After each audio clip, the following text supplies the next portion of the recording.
I should say hello to everybody. Hello. It's working, isn't it? Yeah, it is. Hello? How do you feel, Haider? A little bit nervous, you know.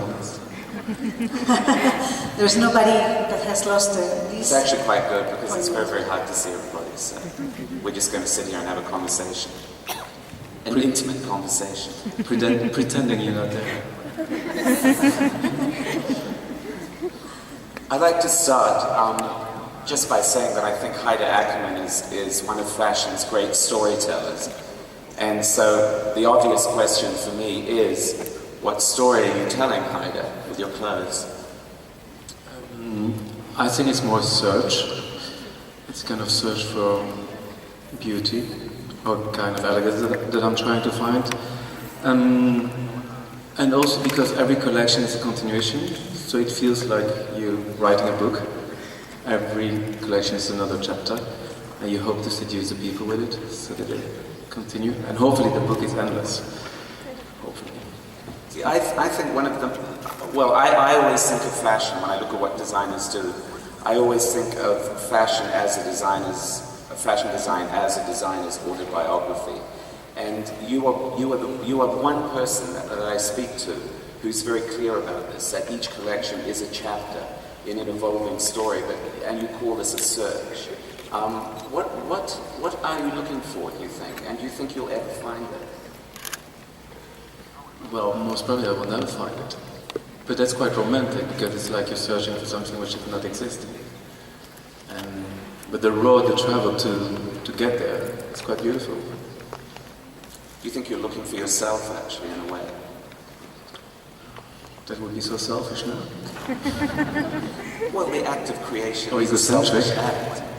Very egocentric. Yeah, of course you're searching for yourself. You're searching to answer some questions about yourself, or about refining yourself, understanding yourself a little bit more. Yeah.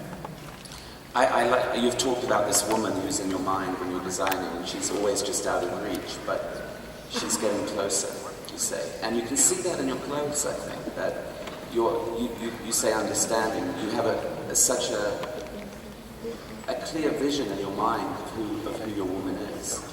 I don't know, but because perhaps due to a little bit more maturity, but doing collections over and over again, that she's coming close to your life, or you understand her more. Perhaps the beginning of my career was more tormented and more, you're more scared and anxious, and therefore all the silhouettes were very wrapped and very incomprehensible, perhaps. And now that my life is getting a little bit easier, the clothes are getting easier.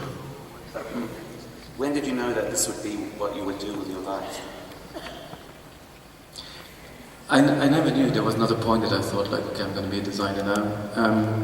But it's true that I grew up in African countries where the woman was always veiled or hidden.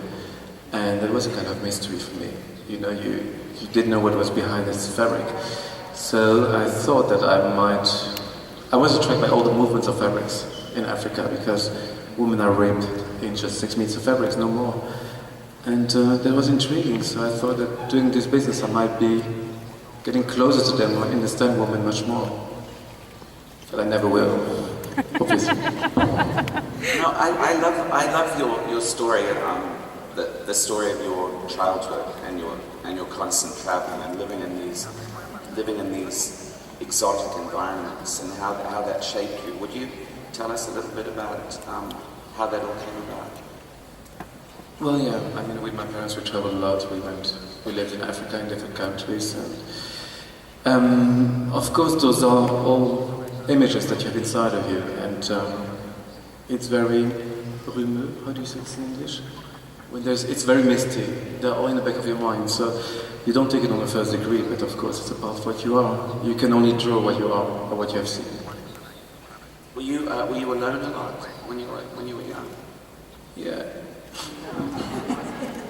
No, yes, of course I was quite alone, because as with my parents we traveled many countries, and every 2 or 3 years we would be in another country, so you didn't have time to make friends. So you isolate, and also it was all kind of different languages in Holland and Arab countries. So you isolate yourself and you're more in your cocoon, which at the end, this loneliness is quite good because you tell yourself stories. You imagine things, you are in your own little world, and that helped me obviously to do this now. Maybe that explains a little bit why you became a good storyteller. When I was watching the catwalk last night. Did you like it? Yeah, I mean it was very powerful because it was Leonard Cohen, of course, but it was Haider Ackermann, and there was a poet and a designer, and there were words all over. Of course, there were clothes, and there was music, and there was the night, and there was the wind. But and the full moon, yeah. And there was this darkness and the intimacy of being together, even we were 800 people. But you were talking about your trips and the loneliness and the possibility of being with yourself. And then there is the storyteller. Do you feel that to be a good storyteller as you are now through fashion, it has to do with this intimacy that you have reached with yourself through loneliness? I don't like the word loneliness because loneliness sounds so, there's some negative connection to it. Solitary. Solitary. I would prefer that much more. Because, what was your question? The intimacy. As a storyteller, you need an intimacy to talk about and to think about what's going on in your head, in your heart. You think that's linked precisely with your childhood, the trips, being alone by yourself? Yeah, but I'm not so much alone. I have fantastic families and fantastic friends forever, and it's an intimacy that you try to protect also to try to stay a little bit stable, because this business can eventually knock it out.